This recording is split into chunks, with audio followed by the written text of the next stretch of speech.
Kia ora, ko Sharon Holt tōku ingoa.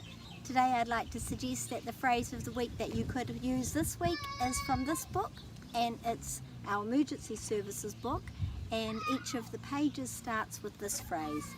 He aha tērā tangi, he aha tērā tangi, and that means he aha what?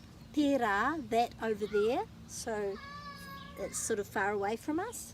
He aha tērā tangi, and tangi is noise or cry or sound.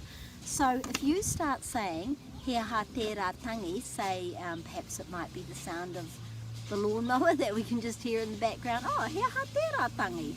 And instead of saying, oh, what's that noise? So it could be to do with animals or a child crying, or in this case a siren, an emergency vehicle going past. Then the children will understand what he aha tērā tangi means. They'll know it means what's that sound, what's that noise, and they'll actually also be able to use that when they want to say what's that noise.